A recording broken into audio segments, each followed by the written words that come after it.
সরকার তো আলম নবী চিন্তা করেন, আল্লাহ পাক তো ধনীরও ধনী, বাদশারও বাদশাহ, হাকিমেরও হাকিম, প্রধানমন্ত্রীরও প্রধানমন্ত্রী। ঠিক আল্লাহর ক্ষমতার উপর কারো ক্ষমতা আছে নাকি? আল্লাহর রাজত্বের উপর কারো রাজত্ব নাই। দুনিয়ার জমিনে ওয়ার্ডের মেম্বার হয়ে যতটুকু পাওয়ার দেখাও, মনে হয় যে তোমার সাথে কথা বলার কোনো সুযোগ হয় না। ঠিক আর যদি ইউপি চেয়ারম্যান হতে পারে, তার সাইডের জন্য দিন করতে হয়। ঠিক না? আর যদি এমপি মন্ত্রী হইতে পারে, তার সাথে কথাই বলা যায় না। ঠিক ভাইরা, আল্লাহ পাক তো ধনী, যিনি বাদশাকে কানে ধরে চেয়ার থেকে নামায় দেন, জোতার বাড়ি দিয়ে চেয়ার থেকে নামান। ঠিক না? ওয়াতুইজ্জু মান তাশা ওয়া তুযিল্লু মান তাশা বিয়াদিকাল খায়র ওয়া হুয়া আলা কুল্লি শাইইন কাদির। আল্লাহু আকবার। আল্লাহ পাক যাকে ইচ্ছা সম্মানের আসনে সমাসীন করেন, যাকে ইচ্ছা আবার অসম্মানী করে অপদস্থ করেন। আল্লাহ পাক দুনিয়ার সমস্ত কিছু রক্ষণাবেক্ষণ করেন। মনে করিল আজকে দুনিয়ার ক্ষমতা তোমার টাকার কারণে এসে পড়ছে, তোমার পাওয়ারের কারণে এসে পড়ছে, হতে পারে কিছুদিন পর জোতার বাড়ি খাওয়ায় এই ক্ষমতা থেকে বিদায় করতে পারে। ঠিক না? মুসলমান ভাইরা আমার, আপনারা সোশ্যাল মিডিয়ার মাধ্যমে দেখেছেন যে লন্ডনের পুশ সুপার পাওয়ার যাদেরকে দেওয়া হয়েছে, এই পুশকে কিভাবে আল্লাহ পাক রব্বুল আলামিন এই জোতার বাড়ি খাওয়াইয়া ক্ষমতা থেকে নামাইছে। ঠিক না?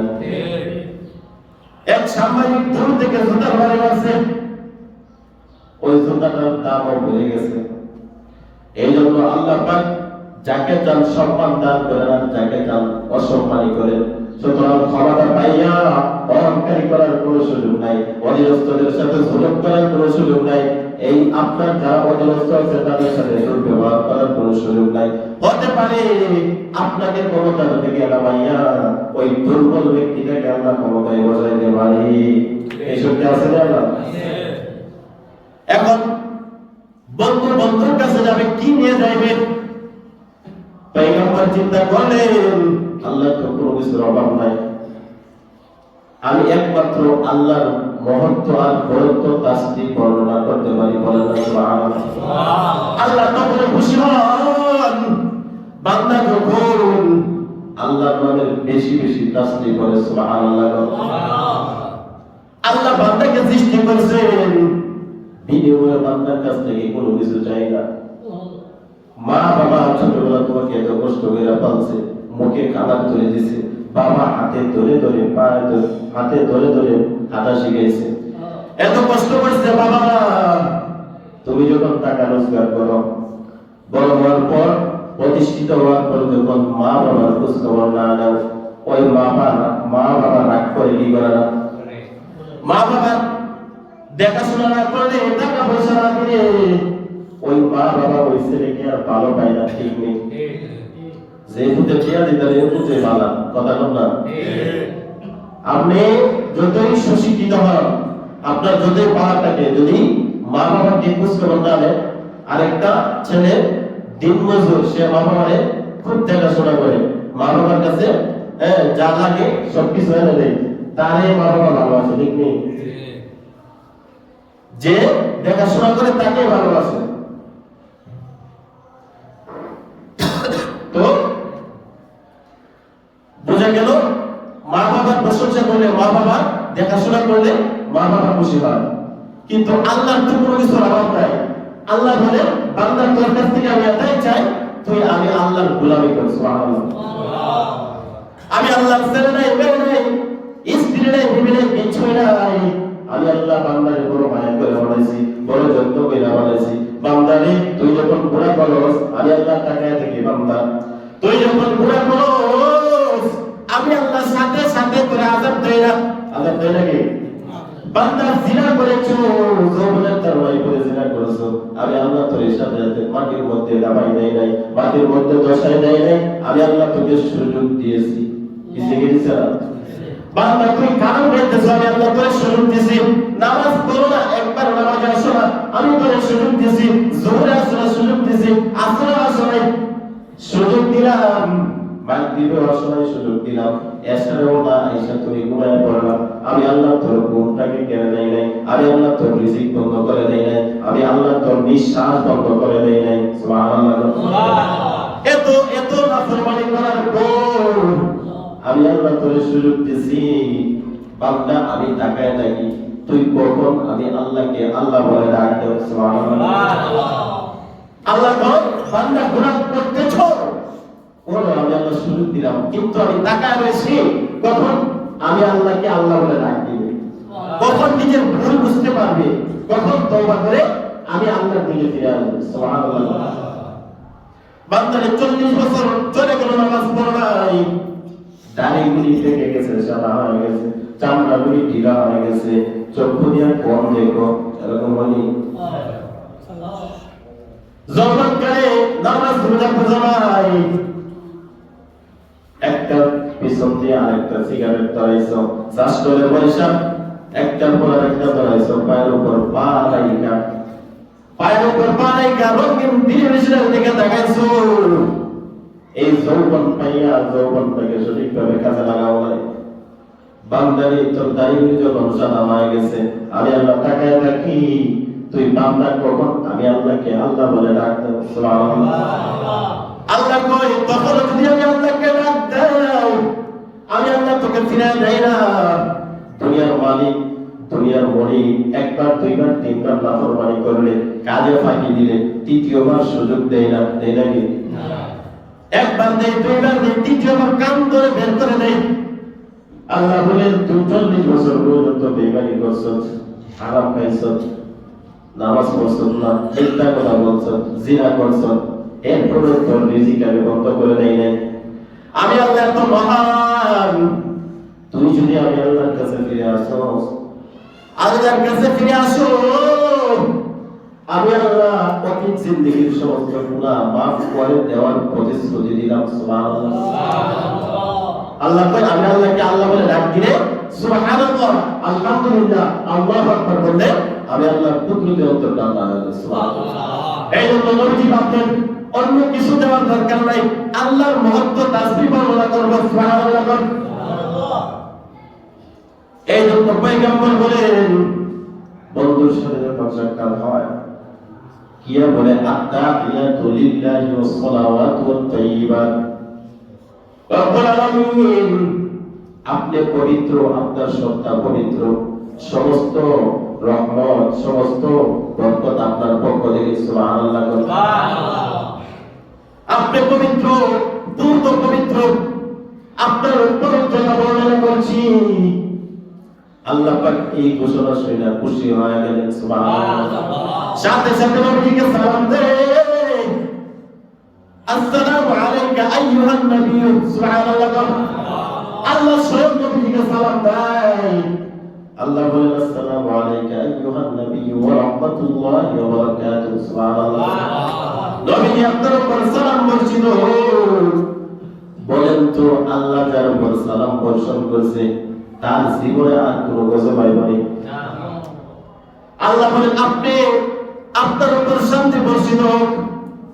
পয়গম্বর চিন্তা করলেন আমি নবীজি একা আল্লাহর সাথে সাক্ষাৎ করতে আসছি, আমার উম্মত তো এখানে আসতে পারে নাই, আমি আল্লাহর সালাম একা গ্রহণ করব, একা গ্রহণ করব, এটা নবীজি চিন্তা করলেন এটা হতে পারে না।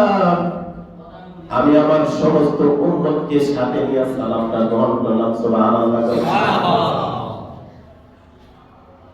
আসসালামু আলাইনা ওয়া আলা ইবাদিল্লাহিস সালিহিন।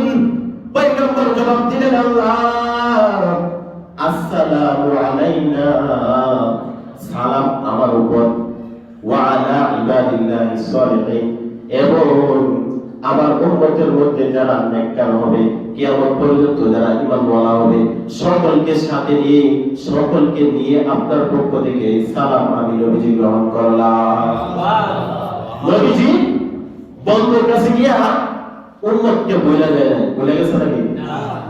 আজকে দেখবেন বন্ধুর কাছে গেলে দুনিয়ার জমিনে মা বাপের ভুলে রাখা, কথা ঠিক ঠিক না?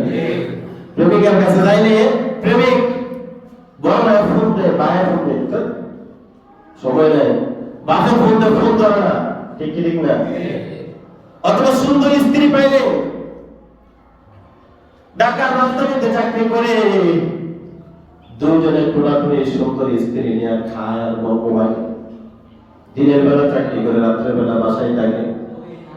গ্রামের মধ্যে বিদ্যা মা বাবা তাদেরকে পড়াশোনা করাইতে সম্পদ সব শেষ, ছেলেদের পড়াশোনা করাইয়া নিজের জীবন যৌবন সব শেষ করে দিছে, শেষকালে পুরাপুরি ঘরের মধ্যে গ্রামে পড়ে থাকে।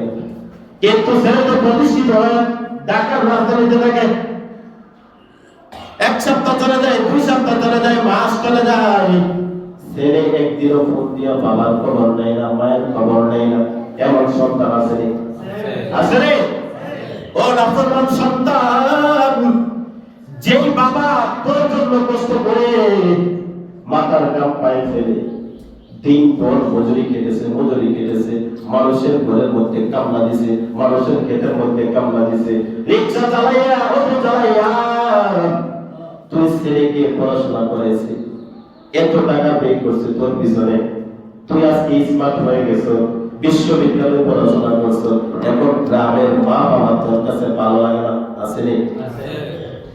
ও নাফরমান সন্তান, যে বাবা তোকে পড়াশোনা করানোর জন্য তার জমিগুলি বিক্রি করে দিয়েছে, তার সমস্ত সম্পদ শেষ করে দিয়েছে, আজকে তুমি বাবাকে বাবার পরিচয় দিতে শরম পাও, লজ্জা লাগে? আছে রে?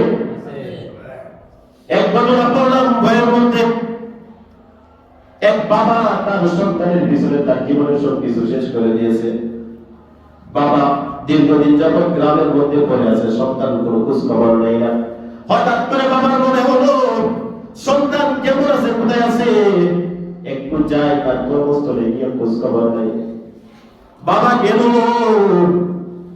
চলে যাওয়ার পর যখন ছেলের নাম নিয়ে খোঁজ করতেছে,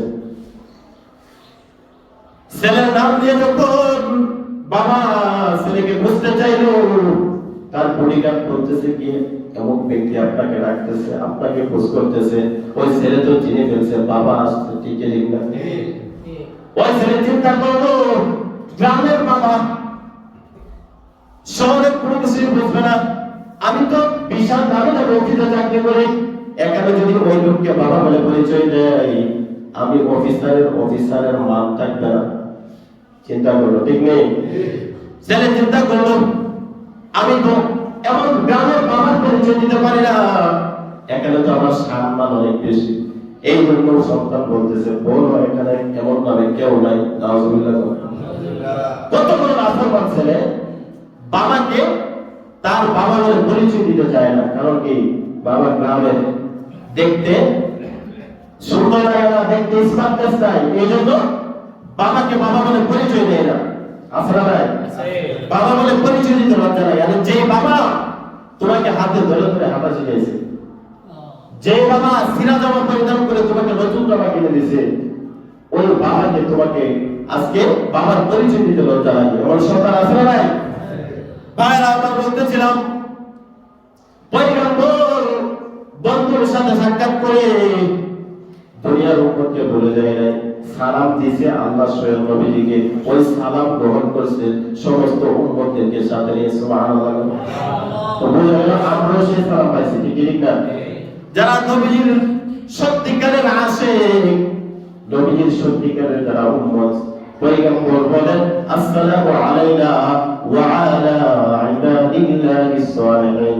যারা প্রকৃত নবীর আশিক, নবীজিকে যারা মনে প্রাণে ভালোবাসে, যারা সৎ পথে পরিচালিত হয়, যারা হক পথে পরিচালিত হয়, হক্কানি আলেমদেরকে মেনে যারা চলে, নবীজির সুন্নাত যারা আঁকড়ে ধরে, স্বয়ং আল্লাহর পক্ষ থেকে সালাম তাদের উপর বর্ষিত হবে। সুবহানাল্লাহ।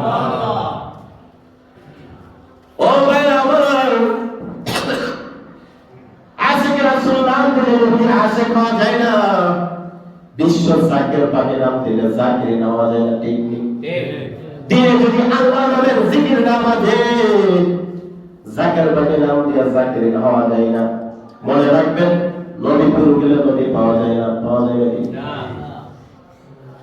নবীপুর গেলে নবী পাওয়া যায় না, শান্তিনগর গেলে শান্তি পাওয়া যায় না, রসুলপুর গেলে রসুল পাওয়া যায় না, ঠিক নেই?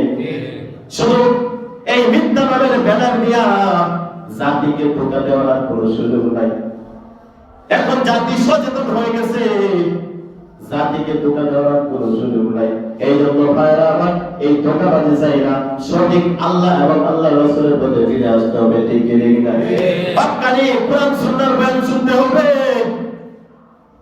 আজকে বিভিন্ন বাউতাবাজি করে বিভিন্ন পীরের মঞ্চ আছে, বিভিন্ন মঞ্চগুলি আছে, নিজেদেরকে আশিক রাসূল বলে দাবি করে, নবীজির আশিক প্রমাণ করতে চাই কি চাই না?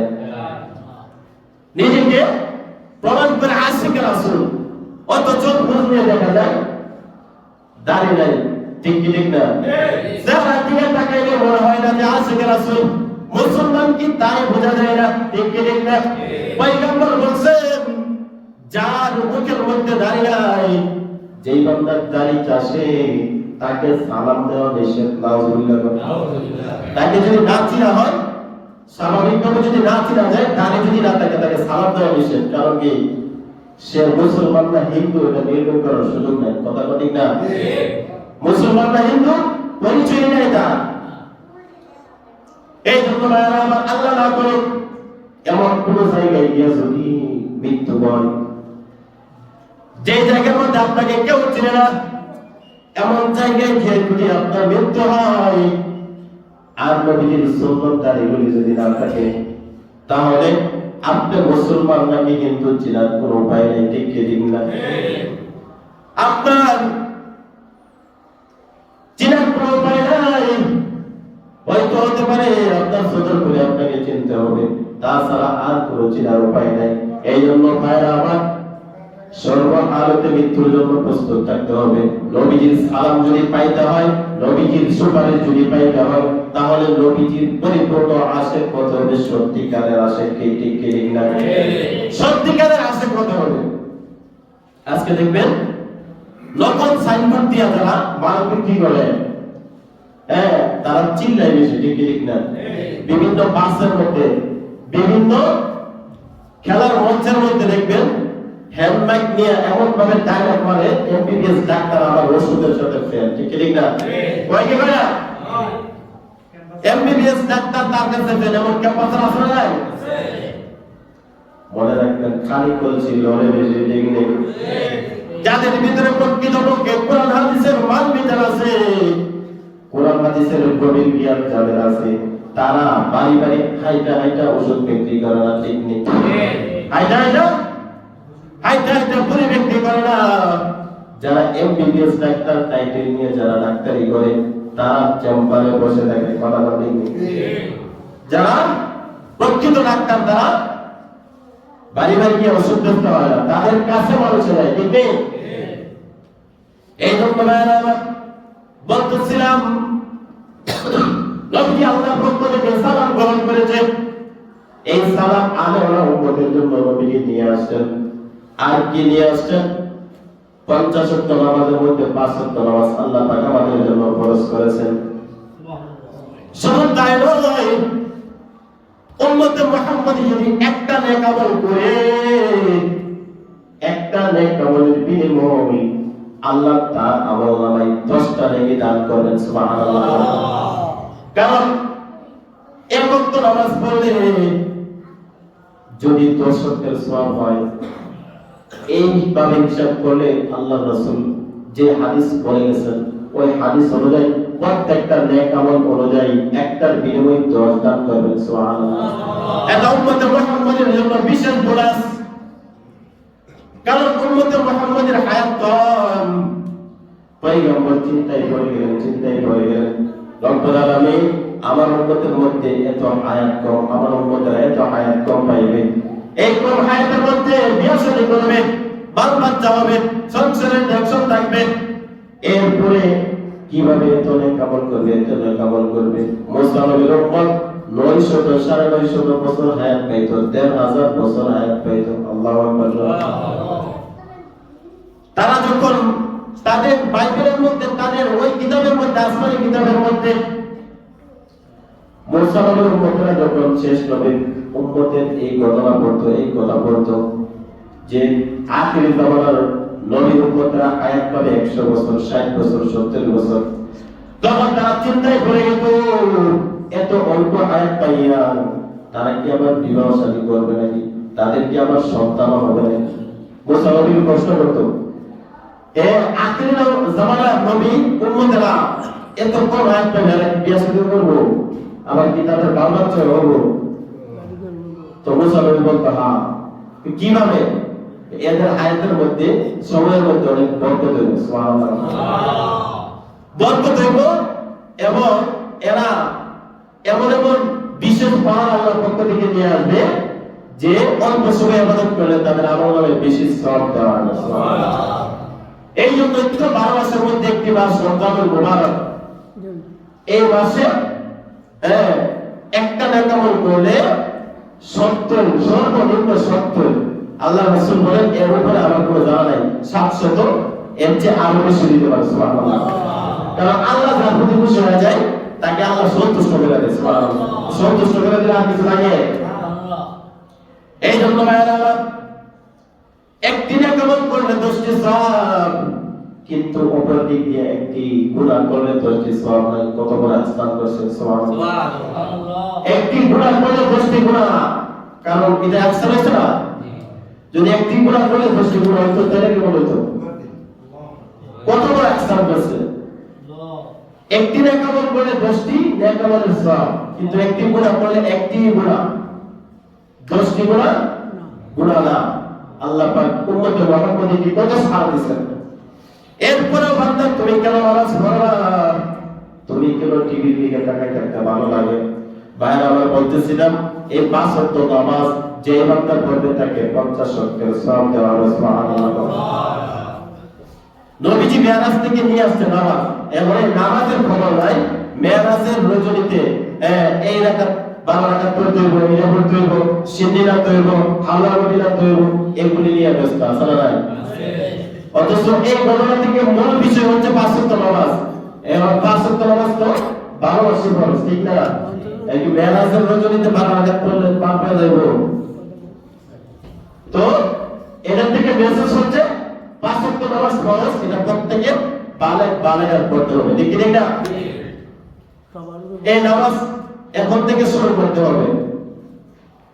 আজকে থেকে অনেকে আজকে পড়বো, নামাজ পড়বো, সময় পাই না, ব্যস্ততার কারণে পড়তে পারে না, কয় কি ভাইরা? কালকে যে আপনি বাস ধরে সিউরিটি আছে, কালকে যে আপনি দুনিয়াতে থাকবেন সিউরিটি আছে?